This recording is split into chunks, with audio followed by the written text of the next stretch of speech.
Okay, I'm over here at Ross's house. While I was at Redbud, I saw a KTM SX 125 2022, the last year of the carbureted model, on Facebook Market for a really good price, really good shape. I was like, oh man, I want it.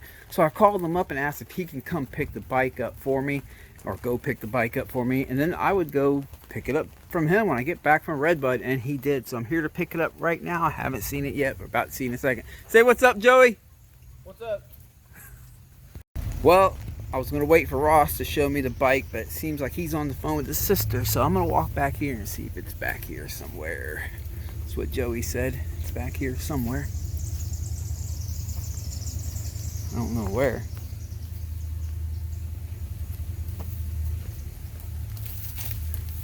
Walk through here. It's not over here. Well, heck.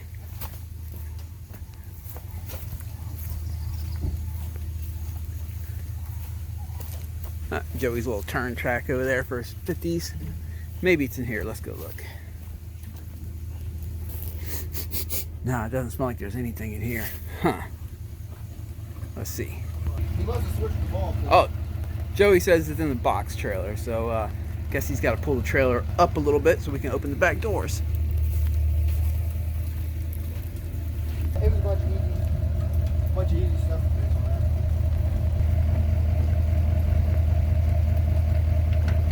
All right, here's Ross. This is the man that went and picked the bike up for me. I appreciate it, Ross. You are the man. That's Joey's dad. This is the coolest dad you could have. If you want a dad, that's who you want. Joey will tell you that, right? Oh, yeah, here we go. Check it out. And I failed. How'd you fail? Last night when I'm laying in the bed, you know what I remembered? Huh? That kickstand is the fork guard that I was supposed to put in front of the fork guard before I strapped it down. Oh, yeah. I totally forgot about that. Don't worry about it. They're air forks. It's been so long since we've done that. Slippery seat. We'll take care of that. All right, let's get it out of here. Yeah, Joey will do it. Get it on camera. That's pretty cool. Yeah, I'm glad it's got that. Natasha didn't get that with hers. Yeah, it clips on the forks, and then it actually clips on the forks. You don't have to hold it. And I'm like laying in bed, and I'm like... No, it's got air forks, so I don't care. You can't wear out air, you know? Oh, there it is. Looks good. You jealous, Joey? I mean, a little bit.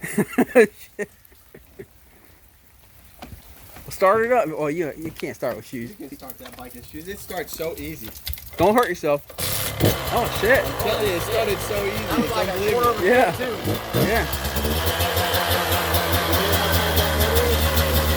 Yeah. Sounds like old gas and running a little lean, but it's okay.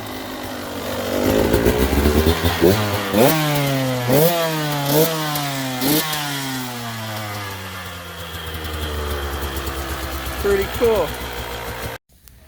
So according to Ross, this house was built in 1924, and actually it was a hotel, and this was the only road out here, was the only road to get to Miami, and people would stop here midway for a night at the hotel.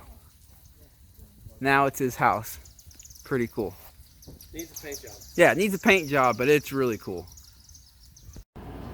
Back in the shop with the new to me KTM 125 SX. This is going to be a up to speed series where I take a bike that is used but very low hour and get it all set up for me, from the suspension to the motor, all the body work, decals, quick twist throttle, you name it. Get 100% ready for the track.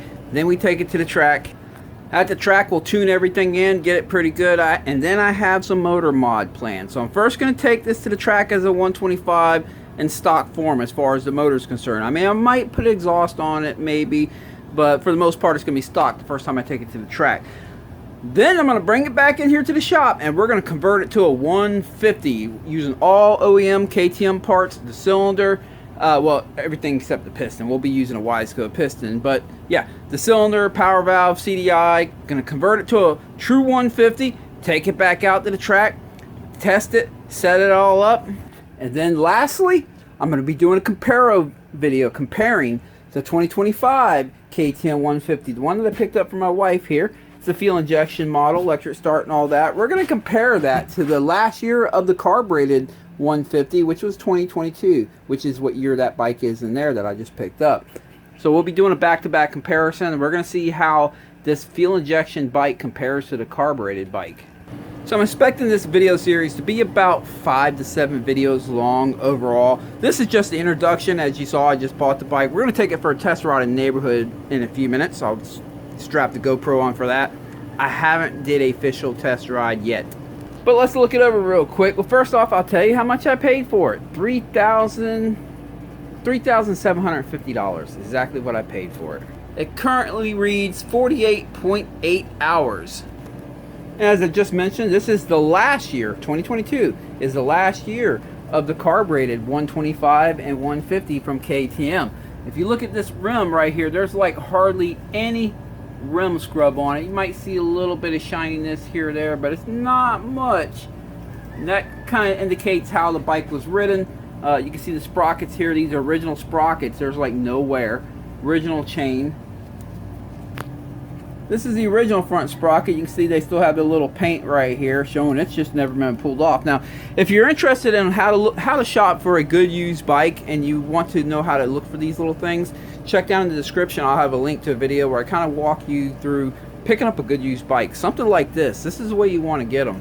Now, I will say I typically like to get them with less hours than close to 50, like this one is at 48. I like to get them about 20 or less, but you know, this is in such good condition. This is in the condition of a bike that I would expect to see maybe 10-15 hours on, if that. You know, I don't think it was ever ridden very hard at all. Let's check out this front rim here. So you can see it's nice and shiny. Good clean bike. The downside is it was dropped on the right hand side, has some dents in the pipe. That's okay, we'll probably just get a new pipe for it, which damaged the grip right here at the end a little bit, but didn't seem to hurt, didn't seem to hurt the lever. Maybe a little scratch right there, and there's a little scratch on the decal right here as well as on the triple clamp, but nothing bad at all. The radiators are still nice and straight, so that's good. This shroud right here shows some white creases from probably when he dropped it on the right side, and like a little bit of a shave mark right here, but that's okay. We were gonna order up a graphic kit for her, get her nice and decorated. The seats on these are typically kind of slippery, but we'll see how it does. Probably get a gripper seat for it.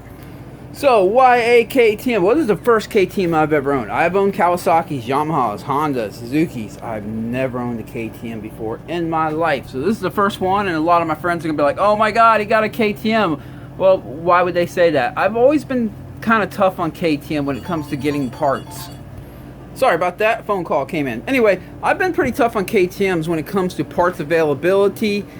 You know, I've always said it's like doing a deal with the devil. You buy the KTM, you're doing a deal with the devil. I'll give you an example. I've already ordered all the parts to convert this to a 150. And luckily they had the cylinder in stock, although they only had 7 more in stock, but they had it in stock and they had the power valve parts in stock and everything like that. But I was also going to need the CDI for the 150. Well, check this out. Back order. Says they'll have it back on August 2nd, but will they really? That's one of my issues with KTMs. Any job I've ever done on a KTM that's taken multiple parts, it's pretty much a guarantee that at least one of the parts, maybe multiple parts, are going to be on back order. It's just how it goes. Now, hopefully they will get that CDI back in stock, because you know they don't currently make this carbureted bike anymore, so what really, you know, motivates them to make CDIs for it anymore? For the time being, I was able to pick up a good used one on eBay. But thanks to Austin 457, I watched this KTM video right here. He has a really cool channel if you guys like this more organic type stuff. Really good stuff, good information. Anyway, I watched this video right here where he mentioned that they had a recall on these KTM 150s in 2022, and they changed out the CDI. Apparently they had some crankshafts going out because a different supplier for the crankshafts, and maybe they were making the lower rod bearing a little bit too tight, and the crankshafts were going out on people. So their fix was, instead of going in the motor and putting in a good crankshaft, what they did was they made an updated CDI that actually pulled a little bit of the ignition timing out and lowered the rev limiter just a little bit. Unfortunately, that's the only CDI I could find right now. I only found one, period, and that is that detuned CDI, I guess you can call it. Now, Austin, if you see this video, I'm sure you will. Can you remind me again what CDI you put on this and what tune and how that's working out for you? If you can let me know in the description, in the comment section, I would greatly appreciate it. As of right now, I just have the stock CDI coming, the detuned one. That'll at least get us going, at least get it running. But I might end up just have to get an aftermarket CDI for it if I can't find the detuned CDI, the original CDI for this bike where it gave it all the beans. Because I'm not worried about the crank. If I melt the lower rod bearing, no big deal. I'll go in there and put a new crank in. I'm more concerned about getting all my power. Alright, the next thing I'm going to address real quick, I know people are going to ask, why a 150? I thought you were in the market for a 450, excuse me. Well, I was on the market for a YZ 450, and I had a few that I was debating on buying. But what I really think I wanted more than anything else was just a different bike. See, I love my 2022 YZ 250. That thing's great. I also love my YZ 125. That thing is sweet. And I love my older YZ 250 that I use to race pre-mods. Really good bike. So I own 3 bikes, but you know, I'm just bored of them. And my wife ended up bored of her YZ 125 too. And that's why we picked her up this YZ 150. And as I mentioned in some of my earlier videos, we chose to go with the fuel injection bike for her because it's electric start. That's pretty cool for her. Plus, being fuel injection, they do have a smoother power delivery, and she does like a smoother delivery. But for me, I like all the beans. Give me all the horsepower. So that's why I chose to go to 2022 and do a deal with the devil. But like I was mentioning, you know, you kind of get bored riding the same bikes that feel the same. Like when I ride this 2022 or I ride my pre-mod bike, they're very similar, both YZ 250s. So to ride something different, I have to take out my YZ 125. And I love my YZ 125. It's modified, it does good, super crisp, super clean. But sometimes I wish I just had a little more power with that same lightweight feeling. And that's where I came to the decision to look for a 150. However, I couldn't find a good clean 150 at the moment until we found this 125. And I was like, hey, no big deal.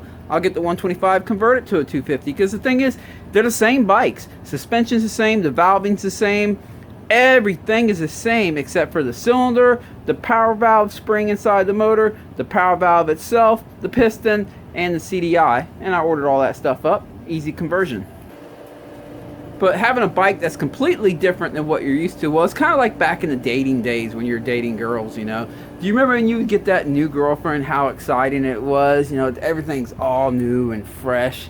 Well, that's what a changing colors on a bike and changing bike brands completely, that's what it's kind of like. It's like getting that all new girlfriend where just everything's different. It makes it exciting and exhilarating. Well, that's what this is going to do for me, hopefully.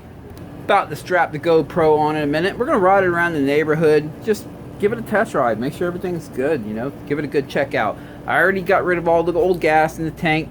Put in some of my good fuel. I haven't even checked the transmission fluid yet or transmission oil yet or anything like that. That's going to get dropped when I go to start servicing the bike. I'm not worried about that. We're just doing a quick test ride. But this is part 1 of the Speed series in the KTM 125 150 SX. In the next video to this series, part 2, we will be looking the bike over real good, making sure we didn't miss out on anything, putting a new set of tires on it. I'm going to start working on the handlebars, the grips, putting a quick twister on it. If the graphics are here by then, I'll probably start getting the graphics on there. A seat cover, I will probably just put a new chain on it with these current sprockets for now. And if I get another exhaust system, we'll be putting that on in the next video too. I mean, see where it goes, one video at a time, but that's what I'm kind of thinking the next video is going to be. And just getting the bike ready for step 3, which I'm not sure what that will be yet, but we will be taking it to the track at that point as a 125 and spending a day on the track, see what it's all about. And then we'll move on to the next part of this series where we will be converting it to a 150 and then taking it back out to the track. And like I mentioned, after that, then we're going to do the big shootout. The big shootout between this one and my wife's 150. My brother also picked up one of these, by the way, but his is a real 150. It looks just like this one. There it is right there next to his YZ 125. And here's another picture of it. This was yesterday. He was riding at Croom. But that's his 150. So if for some reason, while I'm converting this to a 150, if I go a little bit nuts with the modifications and kind of go over the top, then we might just end up using his 150 as a comparison against the fuel injection 150 to 2025. But as long as I keep this one relatively stock as a 150, then it'll be good to compare it. And as you know, with all my videos, as we go through this build, I will be giving a lot of tips and tricks and just little secret things. We're going to be doing a lot of blueprinting and getting everything perfect. So if you're into that kind of stuff, make sure you catch the series. Okay, before I take her for a test ride, let's start her up in the shop. She is ice cold right now.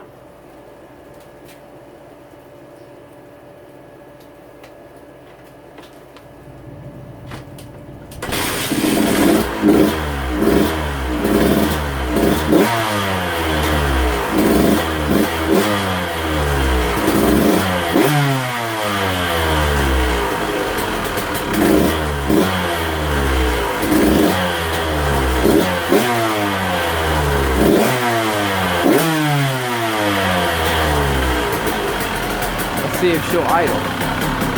Yep, she idles. I can already tell you right off the rip, she's not jetted nearly as crisp as my YZ125, but that's okay. It's a bone stock bike, and when we're done with it, she's gonna run great.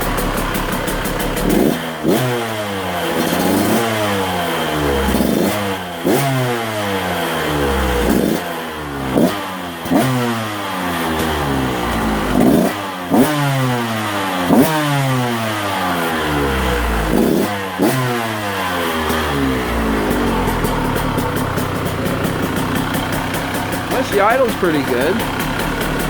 Not that it matters. I don't really care if they idle or not, as long as they run good. Alright, let me go ahead and put a helmet on. Let's take it for a GoPro ride. Alright, let's go for a ride.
Alright, back in the shop. Everything feels good. I mean, feels like a stock bike for the most part, and that's fine. That's what it is, the stock bike. At this point, for a 125, I'm going to say my YZ125 is faster, but as you know, that bike has a pretty decent amount of modifications done to it and styled in.